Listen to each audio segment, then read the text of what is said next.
Welcome everyone. We're looking at the blue line of oxygen around the moon. Layer of gases commonly known as air. This is what we're looking at. It's surrounding the moon.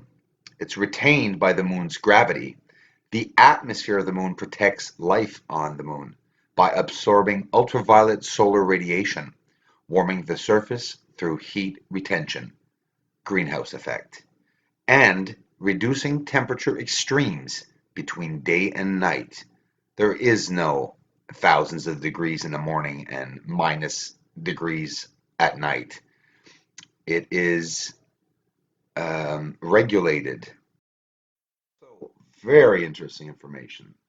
While the atmosphere of Earth, layers of gases commonly known as air, what is in Earth's atmosphere? Well, we talk about argon, oxygen, nitrogen being in the atmosphere of the moon and carbon dioxide being let out.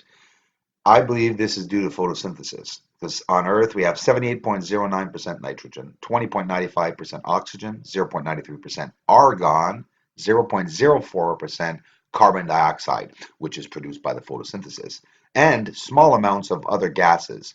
Air also contains a variable amount of water vapor, as I keep telling you guys. On average, 1% at sea level, they say here on Earth, and 0.4 over the entire atmosphere of Earth.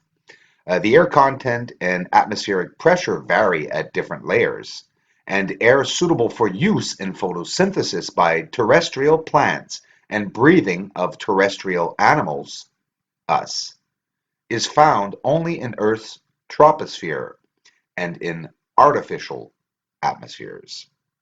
What is the troposphere? The troposphere is the lowest portion of Earth's atmosphere and is also where nearly all weather takes place. Sorry, it contains approximately 75% of the atmosphere's mass and 99% of the total mass of water vapor and aerosols. Oh, what are aerosols? A colloid of fine solid particles or liquid droplets in air or another gas. Aerosols can be natural or anthropogenic. Examples of natural aerosols are fog. Fog is an aerosol. I wanted to tell you guys this. This is interesting. We don't know this. We're not scientists, right? Forests, exudates, and geyser steam. Geyser steam too. Examples of artificial aerosols are haze, dust, particulate air pollutants, and smoke. The liquid or solid particles have diameter mostly smaller than 1 or so, which is pretty small. Larger particles with a significant setting speed make the mixture of a suspension, so that would stay and suspend in the air. Absolutely, intriguingly, ever so interesting. We're looking at manipulated craters. These strands, silk-like strands that come down and join, and some go over dark areas, deep areas to meet up. These are structures, geometrical shapes, whether they be base platforms, symmetrical cutouts in over sides of the craters, and the bottom left here, this massive tunnel structure. This is pretty big. And if we're seeing it like this, it's not a pixel, it's running over top of the crater. It's got a humongous tunnel right here. It's not hard to see. It goes from there to there, so we're talking at least 400 or 500 kilometers, if not 600 kilometers diameter in length. It's pretty massive. In the southern highlands, we're behind Clavius crater, and we're seeing these anomalies on the outer limits too. Down here, more structured geometrical shapes down there. It's absolutely not normal. Straight edge here, rectangular shape, massive hole here, descends down there. Other structures that are pointing on the peak here at the end, when you can see going in real close. And on the other side of this photo, there's a lot. There's these here, if I can just boom that up for you. These lines here that absolutely intrigue me, that we can see, and they're crossing like that, leaving to and from these craters amongst all these shapes that are hiding in there. So these are mining buildings, I believe that inside of there would be all the everything. It could be the offices, the places where they'll eat, the lunch breaks, and everything. These are our buildings, and obviously, the buildings don't have roofs like they have here. There are natural formed shapes that look like craters, and you can see that the craters are not always inverted. Like you could see this crater literally looks like all this is built, and then in the middle of you have it entering a little bit inwards inside. But in reality, this whole supposed crater was built. It was put there, surface smoothed out. After the smoothing out of the surface, the buildings were laid out, and then these big structures were laid out, just made to look natural. We're right on it. We're right over the cities, and the colors trying to throw its way through it. I'm even noticing in old footage of NASA, like the 5 videos I've seen, that the color is protruding through the layers in the video footage of black and white. You can tell there's color down there. And all the, at points, they look like dams. You could even see dams down there, which very low basins filled with blue areas could even be water. But look at these curious areas that are connected. I find you can tell that they're all connected. It's made to look like a natural drip, right? A natural way snow or can go over the edge. I have yet to see snow. What we're looking at right here, guys, is Copernicus Crater. Now, Copernicus Crater is so colorful, whether it be due to the photosynthesis that's going on, there even is a layer of clouds, I'm almost positive, but if not a haze, most definitely. Look at this. This is, when you look at Copernicus Crater, to the southeast of it, just below it, a thumb's length, you can see a very dark hole or dark area. And these are the levels that are in that area. And this is right, this is the surface, ground level, trust me, ground level, inside levels of Copernicus Crater and the surrounding areas. Many geometrical shapes on the surface. They are so colorful. They are giving us back this emanating light, white light. We're seeing the entire surface gray. There are just too many lights down there.